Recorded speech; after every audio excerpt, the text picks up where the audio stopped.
Hello everyone and welcome to So Many Games So Little Time. My name is Joachim and I'm here with Evangelos. And it's time for our yearly, well I shouldn't say yearly, it's the first time we're doing this, top 100. Well, I've done 2 top 100s before, but that was on Instagram.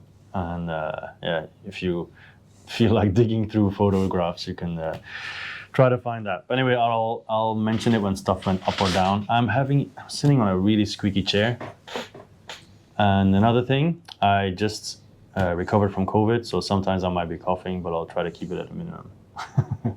So how easy was it for you to do your top 100? Or how hard?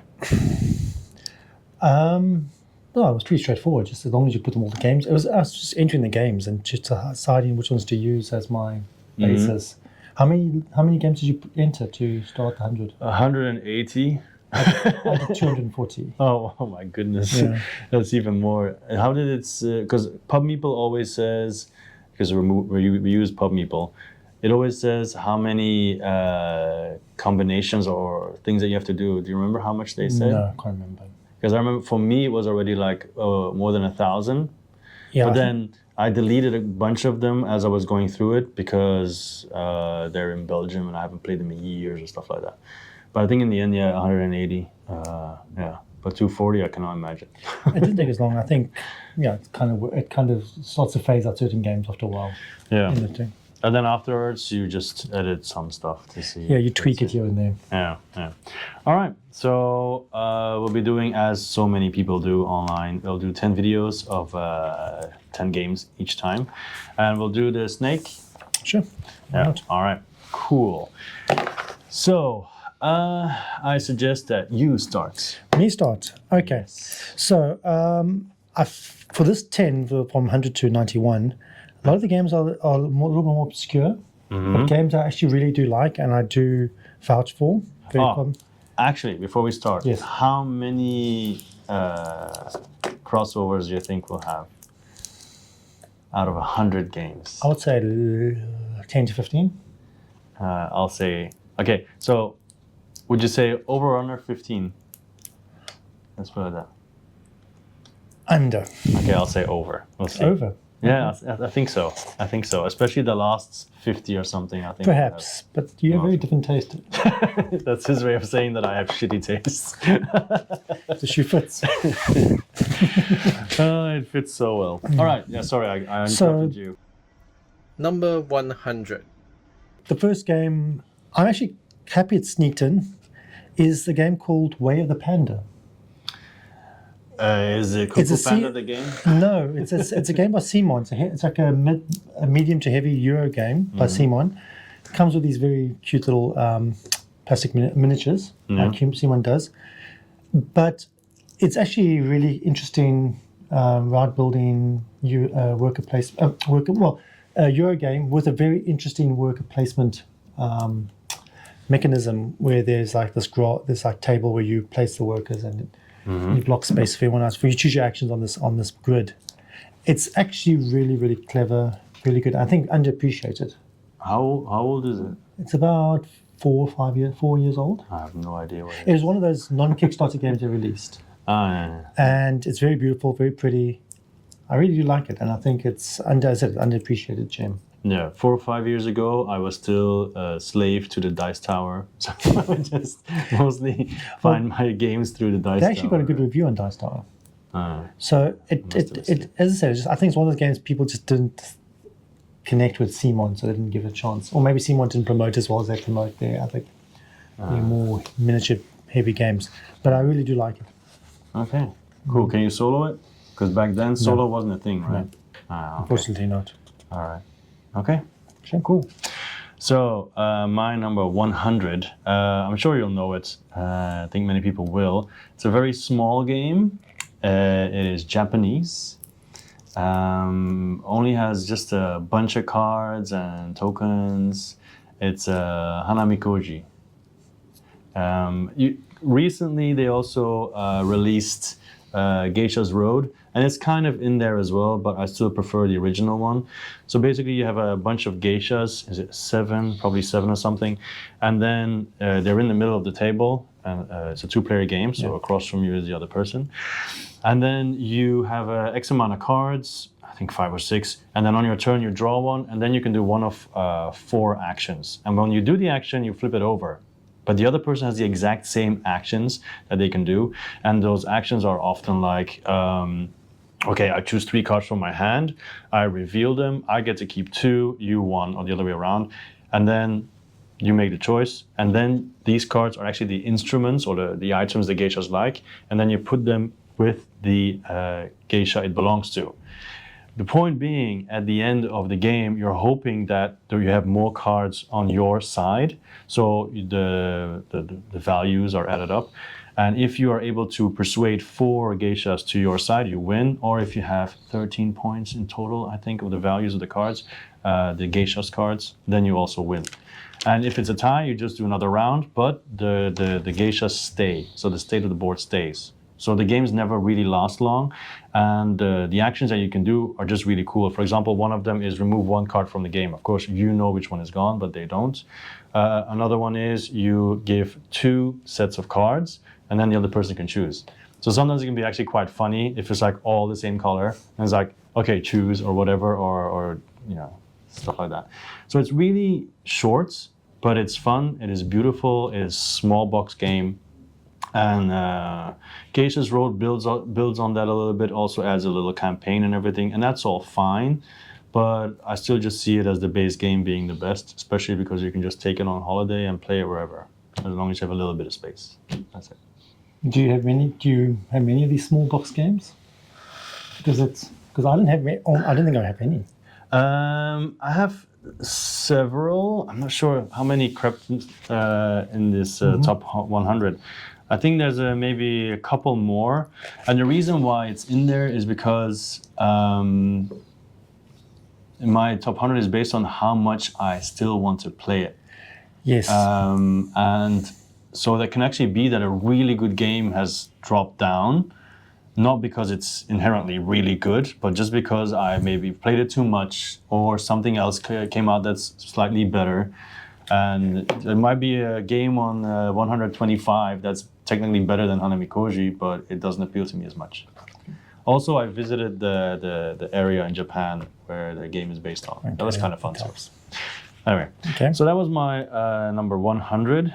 And also, it was a while ago, a couple of years ago, I had an Emperor S4, which is the publisher, focused, so I wanted to have all the games. Most of them have now disappeared again, but this one survived, so that's saying something. Number 99! For people who have watched the top, is my first new entry, actually. Oh yeah, because Hanamikoji before was number 21, then 77, and now 100, so it is going down. Okay. It might not be there next year. Then the next one is King Hill. So that's my first new game. You might remember it from the top 2022. Yes.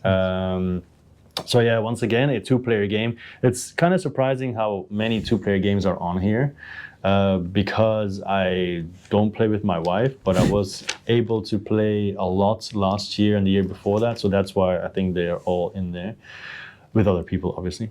So with King Hill, it's like you both have your castle and you're trying to destroy each other's castle. But normally you imagine it's just like, with units and battling and so on, but this is actually mostly a worker placement game with magic thrown in and also units and buildings. So you're trying to build up your castle, you're trying to recruit units, you're trying to upgrade your workers, all in the while keeping an eye on the other person that they're not getting too strong and that they're trying something funny, because then you have to immediately react. Also, you can use very powerful magic that will change the state of the board, that will affect future turns, like there might suddenly be earthquakes every round, and then you have to make sure you have enough stone, stuff like that. And finally, I just like the way how it uses the, remember, or Lords of Waterdeep, right? So when people build buildings, it's cool that new spots appear, right? Well, here, every round you flip a token, and that becomes a new spot where you can go to. So at the end of the game, there's 9 extra worker placement spots. And then even with the buildings, you have caravans that also can potentially offer new spots. So it constantly changes and gives more. You can adjust strategies and so on. And I really really I liked it a lot more than I thought I would, because I initially backed it because I thought it looked nice and I thought it might be a good 2-player game, but yeah. Do the same buildings come out every game, or is it how much variety? Well, the top part of the building deck, they will always come out. Yes. But then the second part, it depends, because and then also you have a certain amount of special buildings, and a couple of them are chosen, and they are in the game that you're playing, but the other ones are in the box. So those special buildings, you don't know which ones are going to come out. Okay. The basic buildings, they might, but then once again, every round, two of the 5 available ones will disappear. So they cycle quite quickly. Okay. And then, like I said, worker placement spaces might come out, which allow you to build more often. So then they'll be recycled even more. So yeah, I really enjoyed that one. And like I said, that was my first new entry, and I think I have around 30 new entries. It was a very good year for me, for games. I mean. Yeah. Okay, my number 99 is another game that I think is underappreciated. It came and went. It's called Covert. It's like it's also pretty old. It's about 5-year-old game. It's a Cold War spy themed game with a map of Europe, and it's a dice worker placement game. Okay. Yeah. And it's just that you there's different spots you want to go there, and the number you put down blocks other people. And they also have this really neat mechanic where you're trying to have this numbers for a briefcase. Yeah, I played this with you. Did you? Yeah, many years ago. Yeah. I really do love this game. Yeah, It's one of those games I'll always have in my collection. It's again not very popular, but it's just beautifully themed. I love the theme. I love the Cold War espionage, East Europe map. Yeah. The part that I remember is the code breaking. The code breaking part. Yeah, that's the one. I think it's also on the box. No. Maybe no. It's on the like the cover of the box. The cover of the box is actually really beautiful artwork. Yeah? It's like a bridge in some East European city where someone's waiting for a drop off. Oh, okay. And it's got these little asymmetric powers. It's just a neat little. It was the second game that had the dice worker placement after Kingsburg that I played. Yeah. Alien Frontiers 2. Mm-hmm. And it was just a neat little game. It just came and went. Yeah, like I said, I remember that part, and I thought that part was cool, but I think it never ended up in my collection, so I think I just liked it, but then maybe not enough to actually buy it, I guess. I don't know. Or maybe back then I wasn't really. It's 5 years ago, right? Or at least maybe longer, maybe 6. I don't think maybe I wasn't buying much back then, actually, I think. It's the same as a game that I've held on to, and I wouldn't mind I always want to pull it out now and then to play. Mm-hmm. Yeah, it was definitely original, I remember that. Yeah. The fact that I remember it says a lot. No, as I said, it was a really cool theme. So that's my number 99. Number 98 is Spartacus. Blood and Sand? Blood and Sand. That's on my wish list. The OG one. Yeah. Because now they made a new version with more cartoony, separate from the show. Yes, but that doesn't look that good, I think. Yes, I got the original, so... Yes, but it's strange because the original it's almost like Battlestar Galactica has all the stills from the movie, the cards have dialogue from the film, from the TV series, and I don't know, it's a convoluted mess of a game. It is. So buy it. But that's the thing, it's convoluted. It's way too long for what it is. The tactical, it has different phases, and every phase is fun. Yeah. I don't even remember you played the game, right? No, I've never played it. You never played it? I did research on it. I won it, and because I'll tell you from what I read, right? Yes. That the bread and butter of the game, what people really love, is the actual fights. Well, that's the thing now. The fights ultimately is pretty straightforward and pretty silly. But you can also bet on it or whatever. That's what you're exactly. So the first thing you have, the first part of the game is like you buying cards and you're using cards, playing cards, and there's a lot of take that and there's a lot of table talk and messing with each other, and then ultimately it comes to a gladiator fight in which two people have to fight. Yeah. And you have your stable of slaves that you send into fight. Of course. And then people bet on who wins, and the tactical miniature part is pretty basic. It's nothing special. Basically, you just run towards a person and start whacking them, right? Yeah. And if you're weak, you run away. Yeah. But it's just so thematic and so much fun. And you watch the show as well. Of course, watch the show. You I know? haven't watched this. The show's great. Yeah. For what it is. Again, show 2 was a convoluted mess that was just fun. Yeah. So the game is way too long, but when you got the right group and you beer and pretzels, and a few drinks, it is a lot of fun. Would you still have liked it as much if you hadn't seen the show? I think so, yes. Oh, okay. I think so, yes. Yeah. Because it's just that again, the theme's just there. Yeah. It's a great game. Well, like I said, it's on my wish list because of the whole, the trash talking and Yes. everything, and living up to that moment when it's finally. As I said, there's like way overpowered cards, and then you just play a card and totally wrecks the I other win. person. No, not that, and totally wrecks the other one, and you just laugh it off because it's a stupid little game. Yeah, Stupid, even though it takes very long. But also because you know that what to expect. Exactly, When and you it's get into it. Yeah. exactly what it is. Yeah. So yeah, Cool. I didn't expect that. yeah. It's full of surprises already. Go number 98. That was your 98? Okay. So my turn then, right?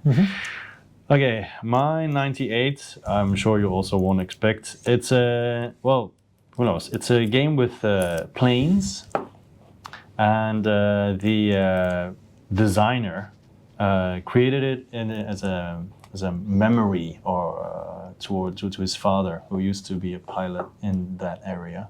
Okay. So I don't know if he created more games. His name is Al the Duke, but it's called Yukon Airways. Yes, I've never played it. So basically, Yukon Airways, why I like it, different reasons actually. You have, first of all, you have dice. It's not really dice drafting, but you roll dice and then you put them according to their number on the board, it's on the left side.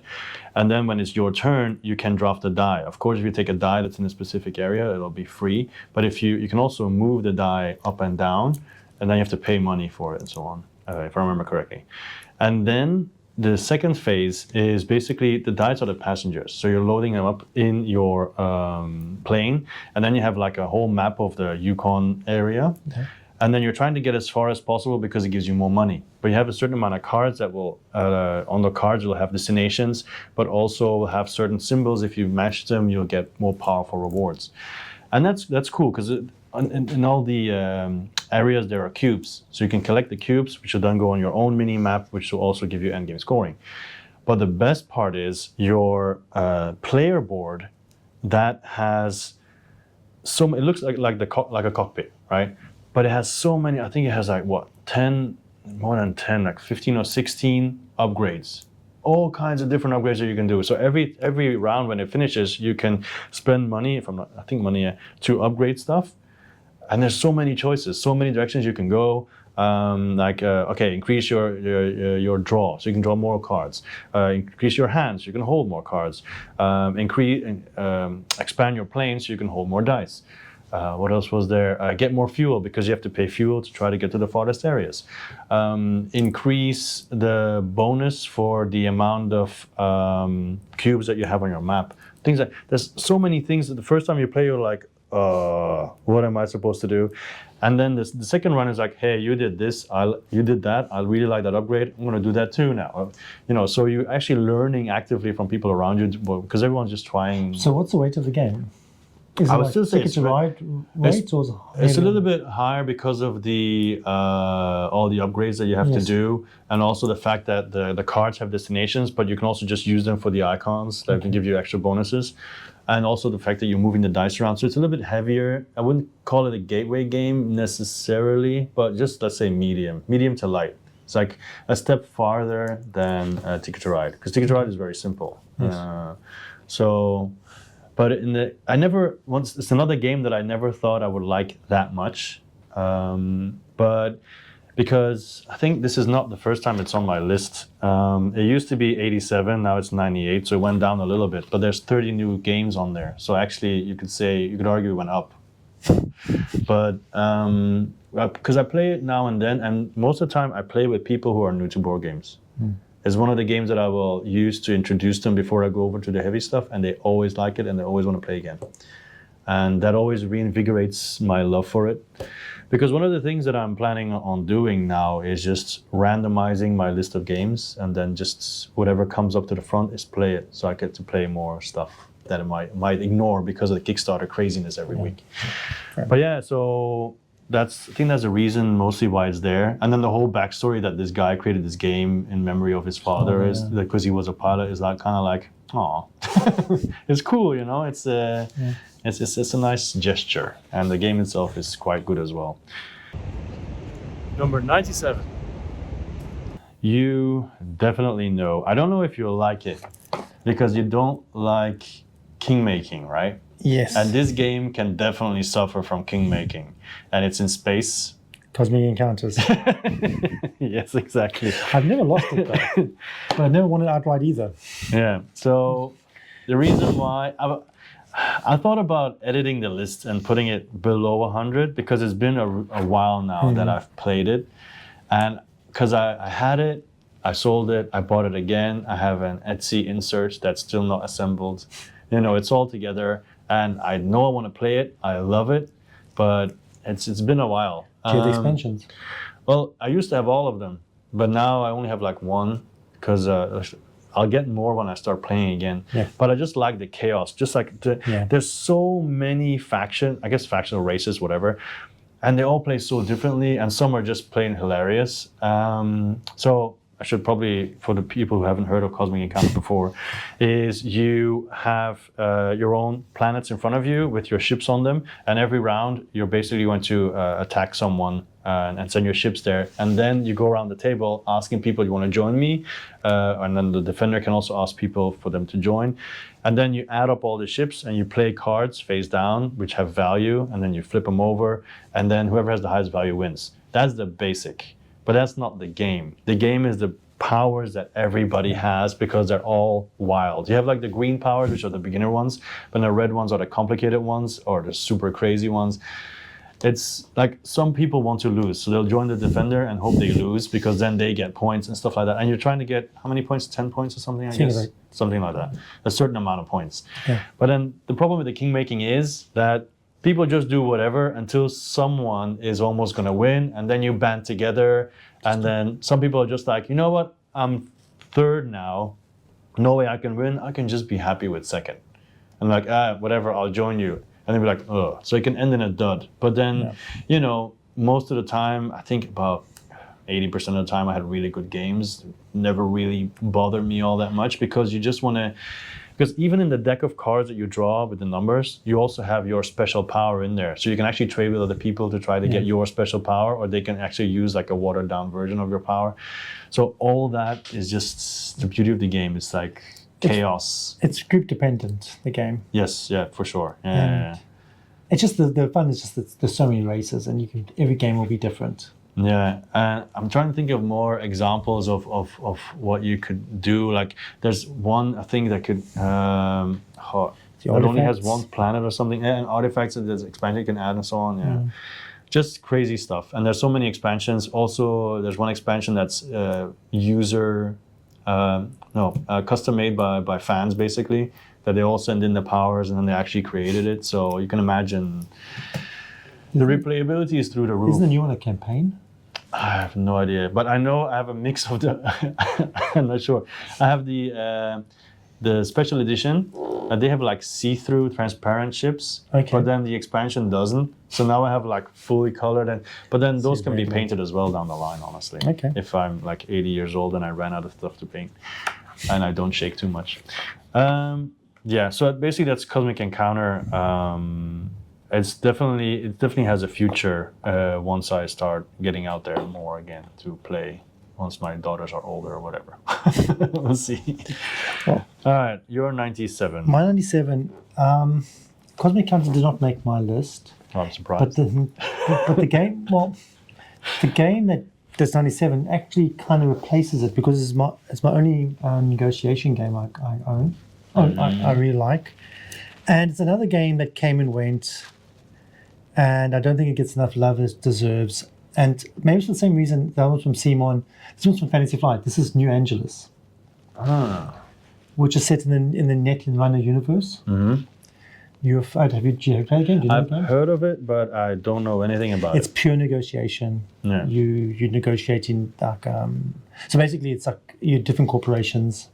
I think it pays best at 5, and you're trying to put out fires in the city, and you're supposed to pass these laws to try and deal with certain problems, like this card. So you'll have a card and you say, I suggest this solution, this action, and then we all vote for it.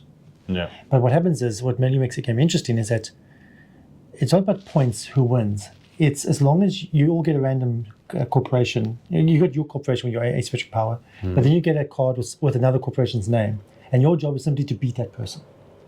Oh, okay. So you all get points, but you only win as long as you get more than that person. Okay, so that means you're subtly trying to negotiate people not to choose the things that person suggests. You're trying to sabotage that one person, but you don't make it obvious either. Yeah, because then they know. Yes. Yeah. And then plus there's also one person who might be the traitor who's just there to burn everything down. He wants us to fail. So but again, it's group dependent. It's a little long, or not little. It can be long, especially with 5 players. But it's just a pure negotiation game, which I love. So how do you win then? Point based? Or? You get points as long as you don't. Okay, if you fail, if you like the city gets wrecked, everyone loses except the traitor. If there's a traitor, right? Everyone loses. But you get points for doing certain things, and so, as long as you have more points than the person whose card you got.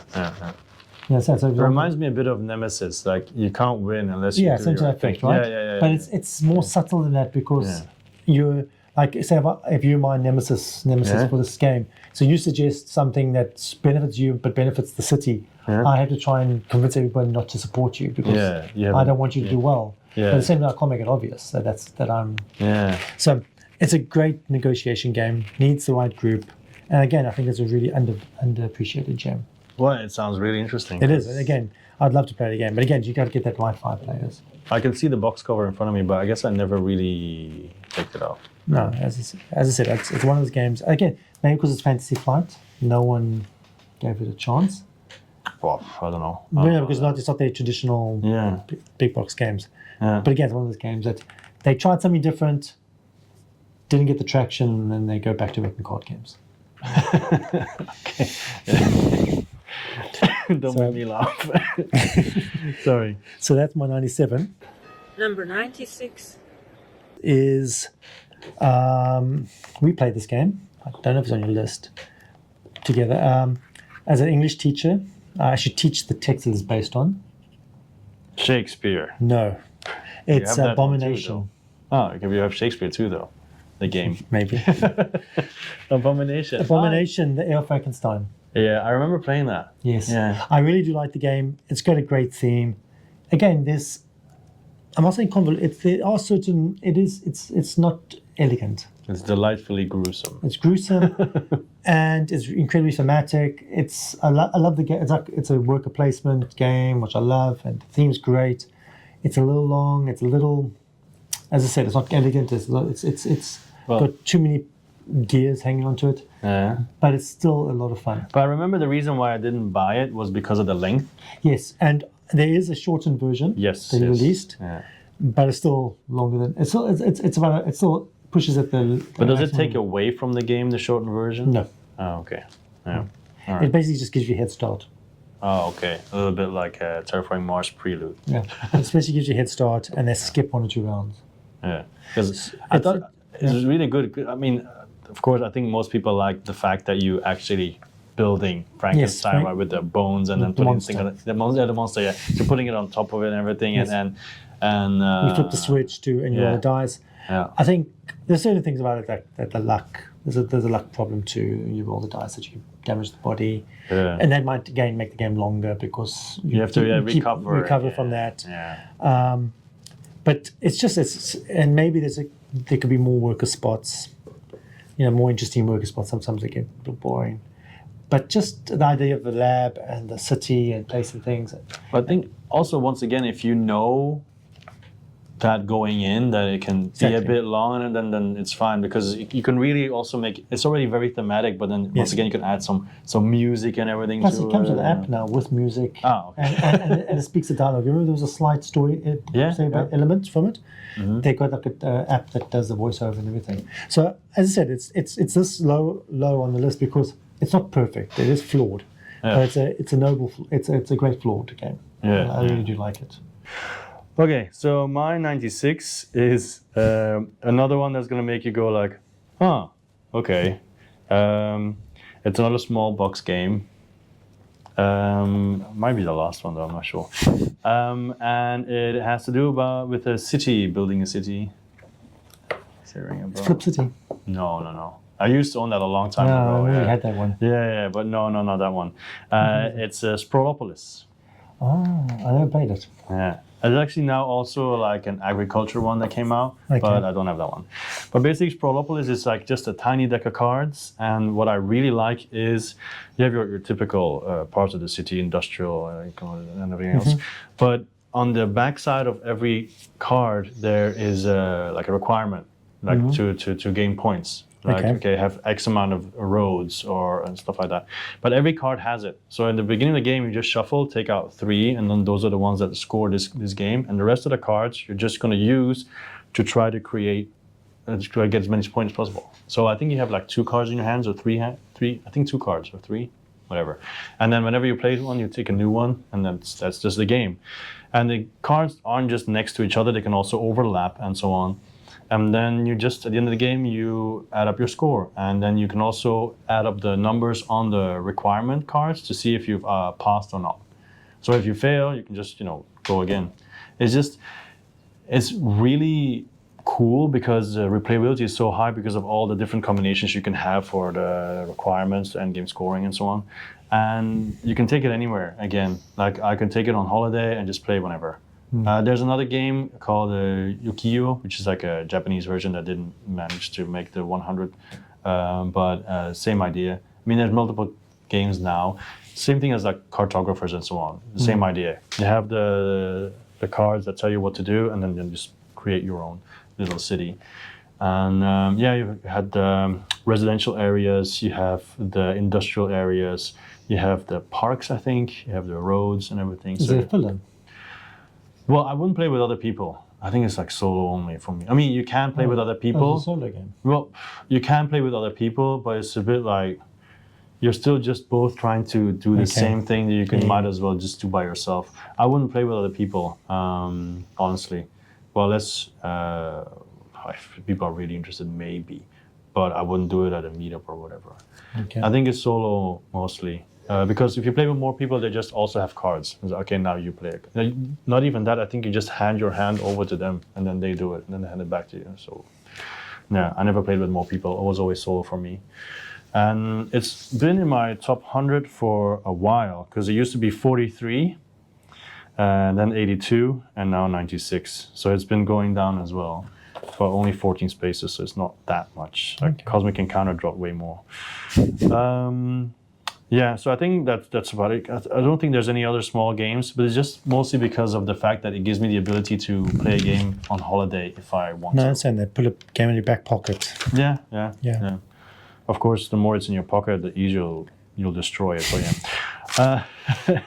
The only downside, I think, with the Button Shy games is that whenever we want to buy them here in Hong Kong, the shipping is more than the game.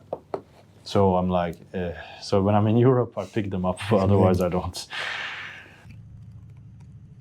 Number 95 is from Ludus Magnus Studio. I don't know if you play this or not, but I play this mostly solo now because it's not that popular, I think, is Dungeonology.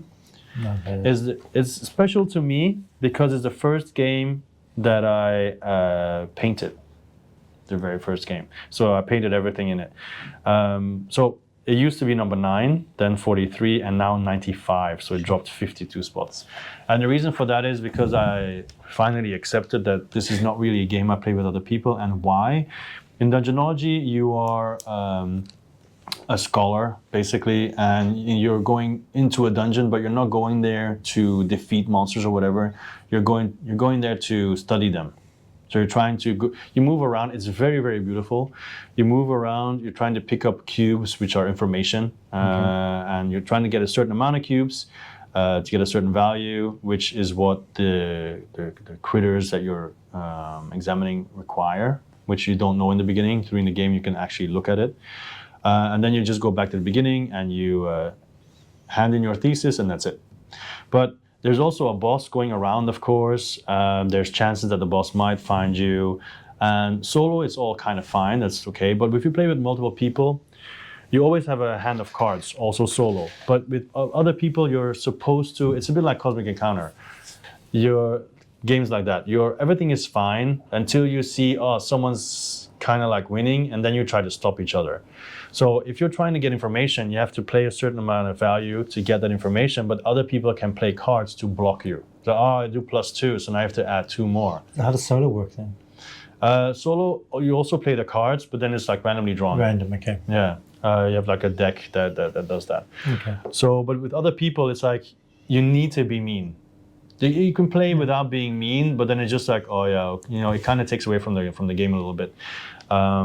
So, and some scholars really focus on stealing and knocking people and so on and stuff like that. How many scholars do you get? Well, I went all in, so I have a bunch now. But if I only play solo, I think I can't use like 3 or 4 of them. But I think I have like 10 or more. So there's quite a lot of variety, and the new boxes, they introduce different dungeons. I think the base game comes with 2, but there's like 3 and 4. You have like different mechanics that are introduced. The bosses are really cool. You even have like a silly guy who's dressed up as a bunny who drops eggs everywhere. I mean, it just looks really nice. And the expansion I haven't painted yet, but the base and everything I did, which was kind of annoying because you have your little students that you can sacrifice when they die. But I gave them all different colors, right? To randomize it a little bit, and they're in a drawback, right? And then the red ones are evil. But then the expansion came out, we are now introducing blue ones who do this, green ones who do that. I'm like, really? So I'm gonna have to fix that with the painting somehow. But I mean, I like the game, but if you play with other people, it can potentially get mean, because you might be in a position where you win, and then people might on their turn come around and then all knock you, and then suddenly you lost multiple cubes that you just got, and that can be a little bit demoralizing. Also, I'm not the kind of person who, I shouldn't hit my microphone, but I'm not the kind of person who really enjoys that. You got that cube, I'm gonna come and get it. You know what I mean? I think as long as everyone at the table knows what we get into, I don't think it's a big deal. Yeah. And one thing that is cool, there's the catch-up mechanic. So if someone reaches a certain amount of cubes, you can reach like a star, up to 3 stars. If anyone has more stars than you flip your scholar's card and you become exalted. Basically, you become enraged.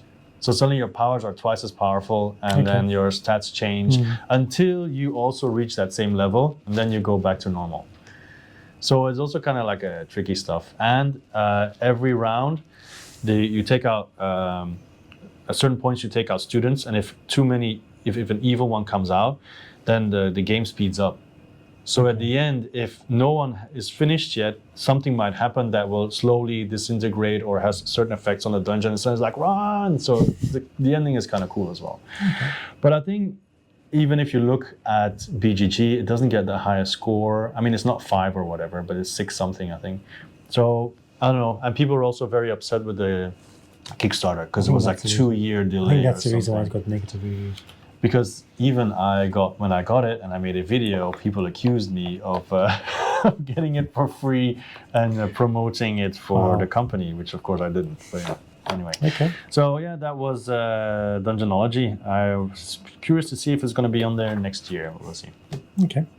So that was a 95, right? Yes, that was my 95. My number 95 is also a game that's not as popular, or it's out of print now, and it's quite an old game, and it's called Cuba. Oh, it's horrible. Really? No, I don't know. Do you know? Have you seen? It's basically know it. it's an old school workplace Euro game. Yeah. Beautiful art by Manzal, and I got the expansion as well, which is even more rare than the base game. I managed to find in South Africa at normal price. Yeah. In some way, some alley. some like bookstore that had for some reason had a couple of board games in it. Yes. So I didn't know what they had. It was this out of print game with expansion. You say that, but same thing. Like at one point, Bruges was out of print, and I found it in Belgium in some small stores. So I think if you live somewhere in a I wouldn't say a backwater place or whatever, you might always find it. You never. But where board games are as popular. Yeah, exactly. Yeah. So it's just a great little game. It's I can't remember all the mechanics. I can't go through all of it carefully, but I remember because I haven't played for a while. But it's a kind of game where you have your own farm. Yeah. Let's play a board with your own farm, and you have this worker that you're trying to set off certain rows or columns to produce things, and you put things on the farm, and then you get the city itself of Havana, and you play cards from your hand to do actions. So you got this limited action hand. Yeah. So I remember that. It's just, as I can't remember all the details. I should actually pull it out again and play it. But I just remember it's just one of those games that's people have forgotten, but I really do like. Well, I remember it. I remember seeing it like in the stores and everything. I can see the cover in front of me. But yeah, it's. I always figured it was like kind of like worker placement as well. Or Yes, no? it is. Yeah. Well, so because the cards and I yes, guess. But yeah, once again, that was. I imagine. So how old is that also? Like it must be really old. It's much older. Even when, I think it's older than when I got into the hobby. I think it's one of the earlier games. Yeah. Okay. But as I said, I can't remember all the mechanics because I haven't played it for so long. But I do remember I really do like it, especially with the expansion. The expansion added more things happening. And Yeah. Cool. yeah. So if any of you have owned Cuba, let us know. But it's cool, you know. If you want to play, you can always make a video about Yeah. it. But how many? Do you remember what a good play amount is? Well, it plays up to Number 4. players? It's the old-fashioned 4, 2 to 4. Okay. All right.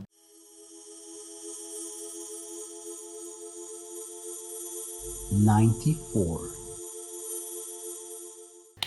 Yes. Is another old game that got reprinted, and I really do like. Again, it's theme. I think this is because same with Cuba was the theme because I've been to Havana. I really like the culture and the city. Same as this one here. It's one of the most brutal area control games I have. It's called Tammany Hall.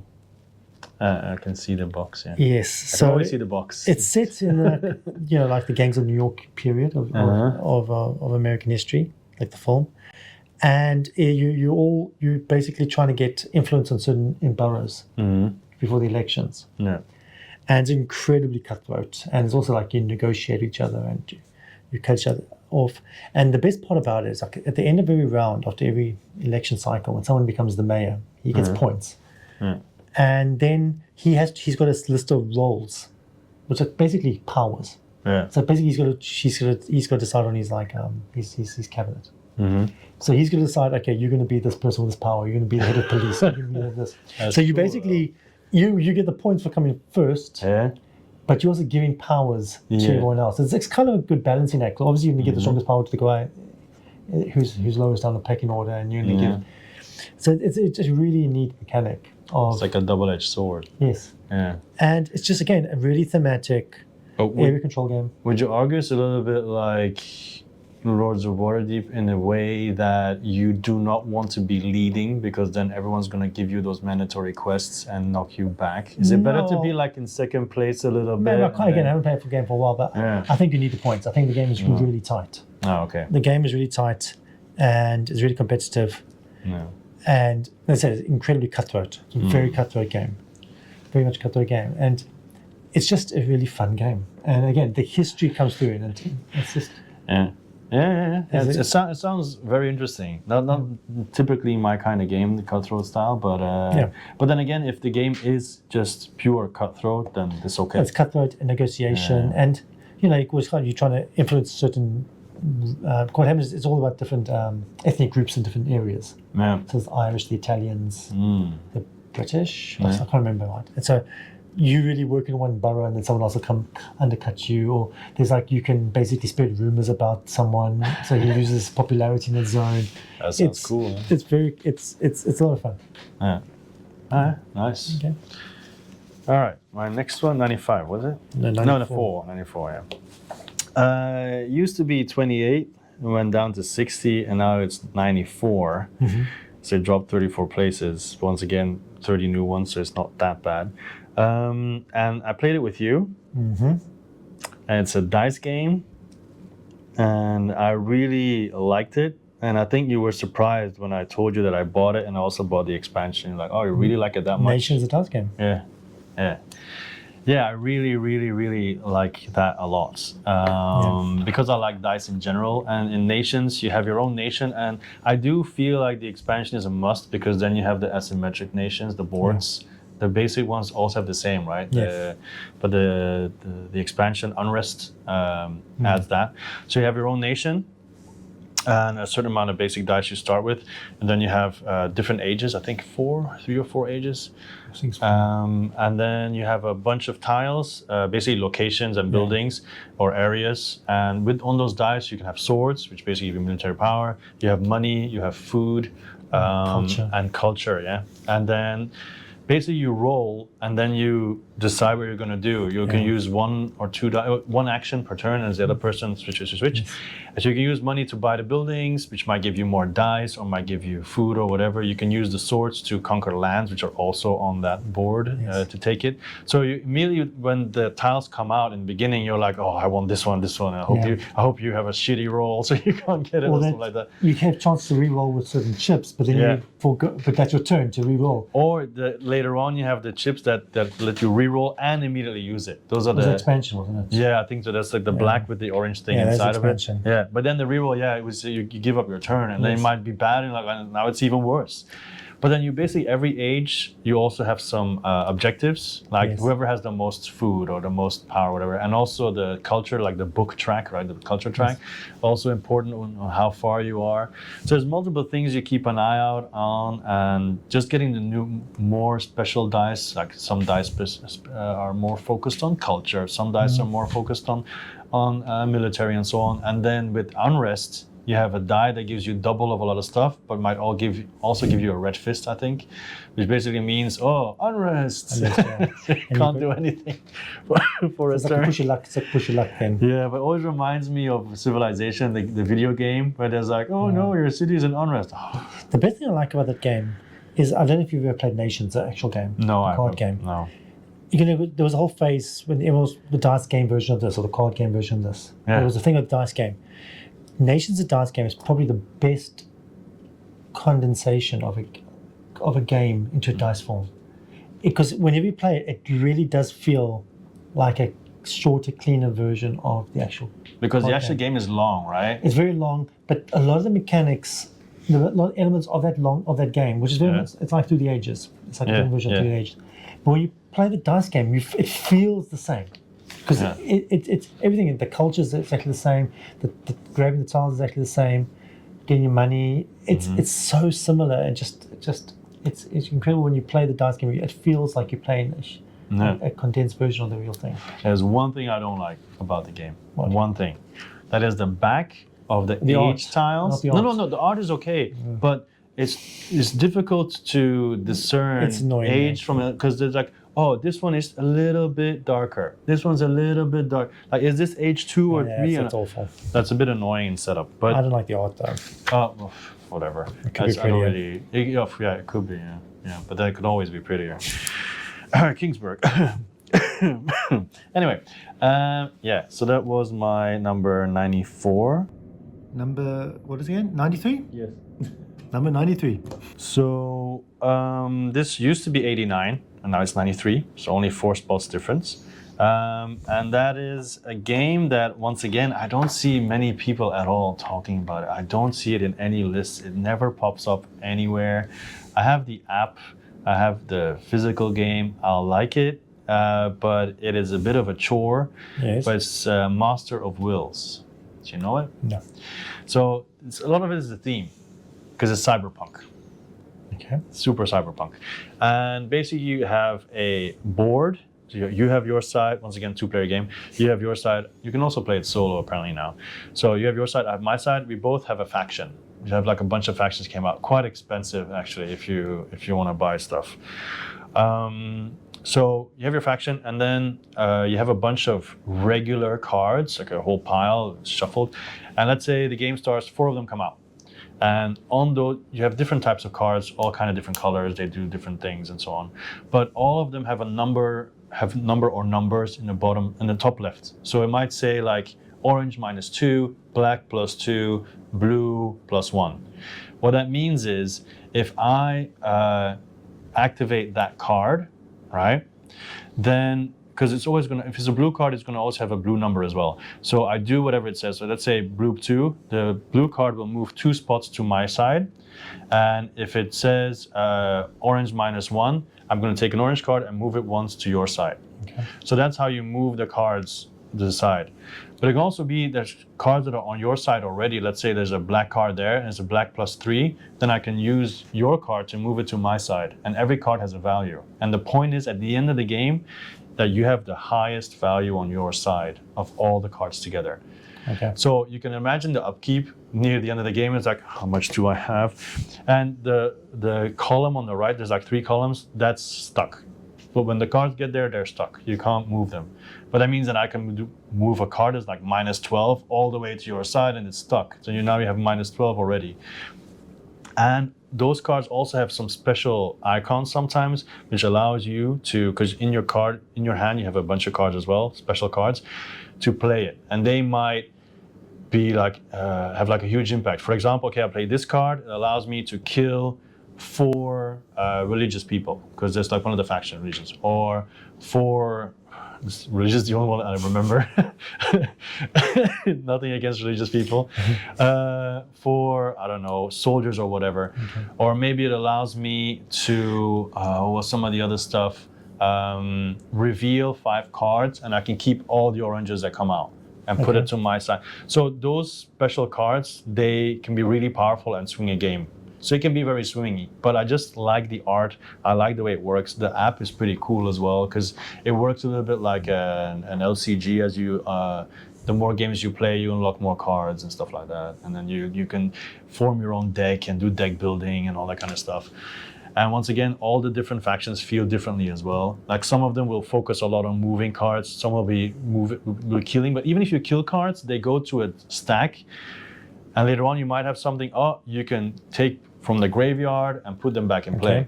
But then you know there's cards in there. So yeah, I really enjoy it. But once again, most people don't even know about it. And that's Master of Wheels. Yeah. But it's still there. How old is it? I think the last Kickstarter was several years ago. It must be 2 years ago or something. And then they had a big box and with more factions. But I think every deck is like $25 US. So it's expensive. Maybe down the line I'll complete my collection. But yeah, I think I have to play a little bit more for that. I think I have 4 or 5 factions now, which is already quite good as it is. Yeah. Okay. All right. That's good. Okay. Mine 93, right? Yes, 93, yeah. It's a game. Is it? Yeah. It's a game, apparently. I think I'm surprised it's this low, but I think it's because there's certain things about the game that... Okay, it's a game that... so the game... ISS Vanguard. No. It's Dinosaur Island. Okay, I was about to laugh. It's okay. Dinosaur Island. Okay, yeah, I've never played it. Never played it. It's a beautiful game with the 80s retro color scheme. It's got these multiple phases which are very different. Mm-hmm. Like there's a part where you buy workers and upgrade your island. There's a part where you start doing the research to buy dinosaurs. It's basically Jurassic Park, right? Yeah. And then there's the part where you bring the workers in and bring them to your theme park. I know it looks really beautiful. It is beautiful, and it's a lot of fun. I really do like it. I do feel that there's a flaw in it, and that it's actually interesting because you talk about not wanting to be first in the game. Mm-hmm. Here, there's a huge advantage for being last because you get first dibs on the upgrades. Oh, okay. So it's a huge. So if you can hang back and be last, you get to be first automatically the next round, which means you get first dibs on all the good stuff. Yeah. And it does seem to be a little unbalanced that way. But does Again, it like cycle that everybody is lost? No, it's if you lost in meaning if you lost point wise. Oh, okay. I like that. Yeah. So if you can hang back and then upgrade, then you sprint at the last round, and it feels like you sometimes say you got to. I don't know. It just feels like you're being punished for being first. But then if you know that in advance, you can just decide not to play. No, I'm just kidding. But besides that, it's a really fun game. It's a beautiful game. It's beautiful production. Panda's games, the same ones who did Dashu, they're the ones who reprinted Tammany Hall. Have you played Dinogenics? Yes. You own it? Yeah. Is it also on the list? No. Because people always compare those two, right? Yes. It doesn't look as pretty for sure. No, it's actually a really good game. It wasn't far behind 100. Oh, okay. But just the small problem with that game also because it's a lot of you top deck cards. Oh, okay. And so you need so many cards to be able to get the genetic code. So sometimes you might get lucky and pull up the cards. There's a little bit of luck in there. So if put a gun to your head, you would keep Dinosaur on it? Probably, yeah. It's so pretty. Yeah. But I really do like it, and it's again very thematic. Yeah. And the different powers, the different upgrades. You upgrade your island, you upgrade your workers. You see beautiful it grow, dice. You see it grow. Yeah. Beautiful dice. You get little dinosaurs that you build. You put in the pens, and plus the expansion, they got the water dinosaurs, and it's great. It's just that one part that bothers me, which is that slightly balance with the player order. Yeah, but then again, if you play with people who don't know that, you'll easily win. Right.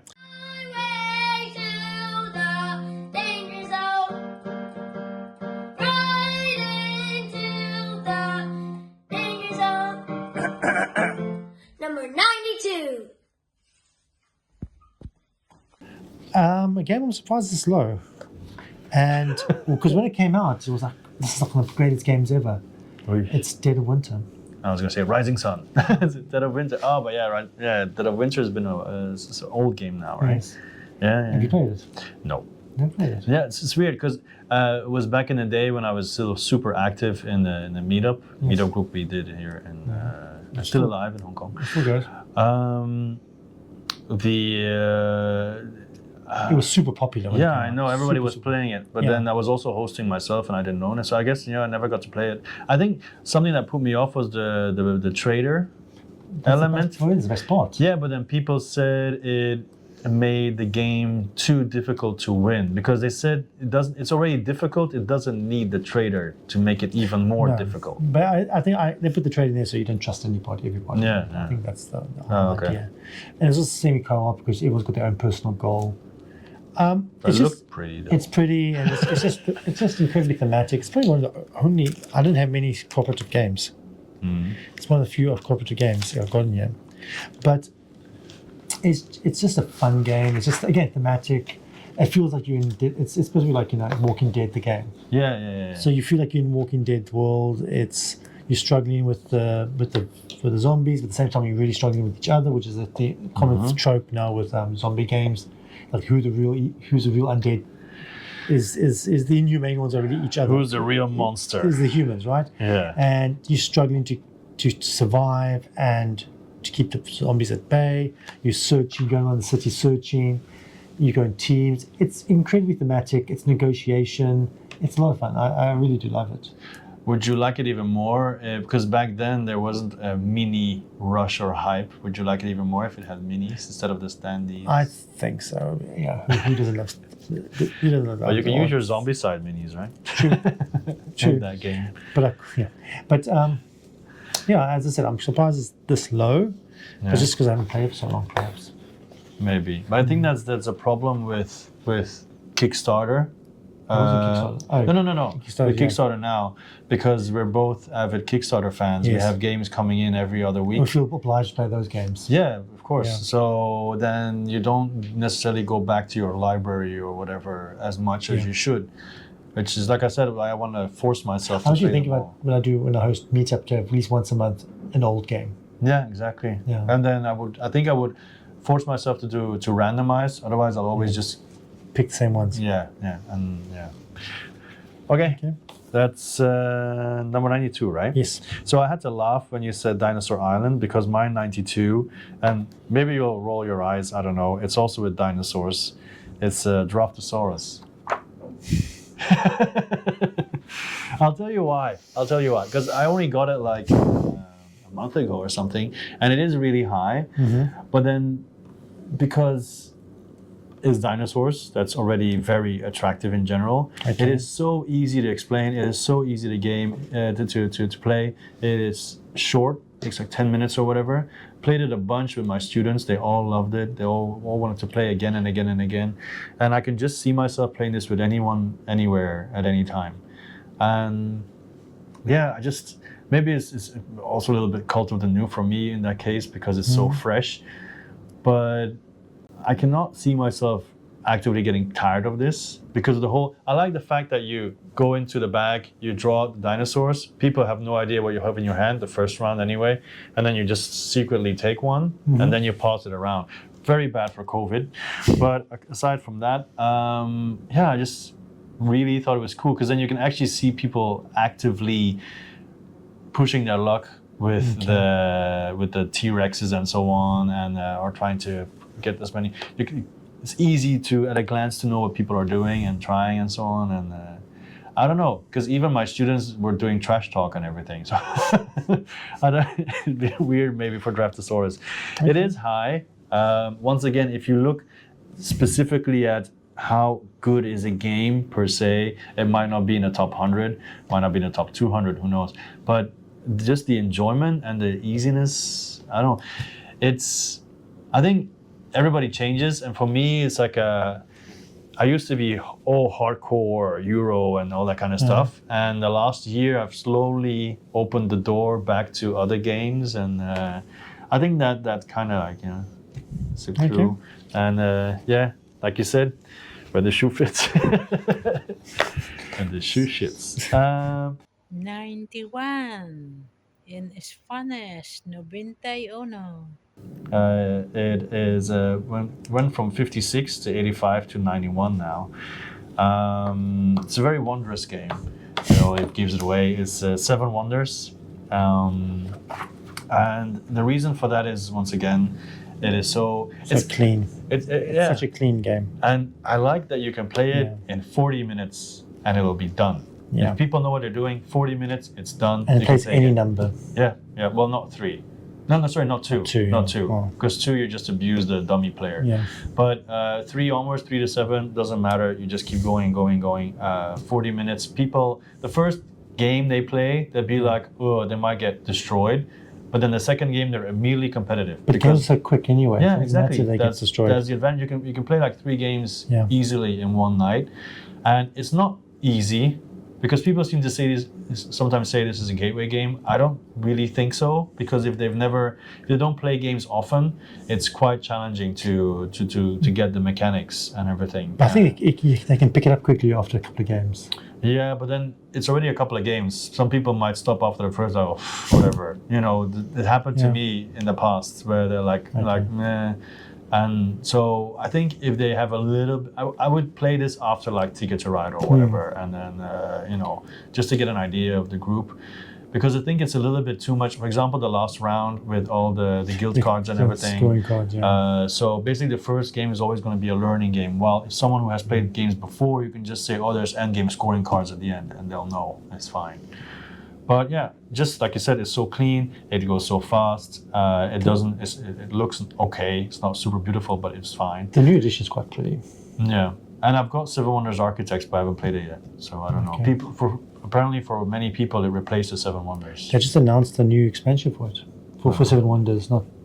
They're taking Babel and they condense it to the good part. Yeah, but we've had the discussion before about Seven Wonders. I'm not a fan of the expansions because I like to be able to choose my strategy, and I feel like the expansions force you in a certain way. Like, oh, this city or this leader gives me this, so I should probably do that. And I'm not a fan of that. But maybe I'm just too stubborn. Maybe. It's probably the age. No. Okay. So that's Seven Wonders. Yeah. My 91. Again, another game I'm quite surprised so low is Vindication. Yeah. Vindication. I don't know why. Maybe I just pub meatball. For me, it's not anywhere. You know why? You don't like it. No, I have it on my shelf, but I bought it after we played it, and Yes. since then I haven't played it. Really? I got the expansion, and I've got the other Kickstarter coming because I know I like it, but it's been so long now since I've actually played it that I don't feel I can put it in the list. That's such a cool game. Yeah. Anyway, It's really cool. And tell the people why. well, it's strange because everyone knows this. It's got a beautiful theme. It's got beautiful board components, beautiful board, but it's basically really an abstract game in many ways. Cube pusher. Cube pusher. But that's fun. Pushing the cubes around with your little formula there, Yeah. sitting around. But everyone says it's no theme, but in some ways it is a theme because you can focus on your weapons or you focus on pets. And you get like your sidekicks or whatever, the get the people who help you. sidekick Yeah. so yes, you got to do the heavy lifting with the theme, but the art helps you with that. And Yeah. I don't know, just this exploring this world, it's a bit of exploration, Yeah. and that very interesting scoring mechanic where the game ends with certain Yeah. points. More So and it's like more. a race. Yes. Like in the beginning, the first comes out and it's like, oh, it's difficult to reach. But then the second one comes out and suddenly it becomes a little bit Yes. easier. And then, yeah, it gives you different ways to Yes. end the game. Yeah. I really love this game. I actually would like to play it more. I should play it more. And the tiles as well. Because I remember when we played, it was like, oh, these tiles are okay. But Yes. then you noticed, oh, in the box, there's a bunch of Exactly. others that we haven't even it'll used. totally yet. random, and the game will change every time depending on how they. Apparently the solo is good too, but I haven't played it. Yeah. And then now with there's a campaign coming out, right? It's the Yes, expansion sounds campaign. like or something? campaign-ish, I think it is. So it's literally, it hasn't left my living room. Like my whole collection went to storage basically, most of it. But that has always been there with the idea like I'm gonna play you. Even one time I set it all up, but it didn't get played because it got cancelled. No, it's such. I love the game. Like you retch it in the beginning, and when you reach a certain point, you flip it over, Yeah. and it's strange because I said it also has got a theme, but in some ways it does.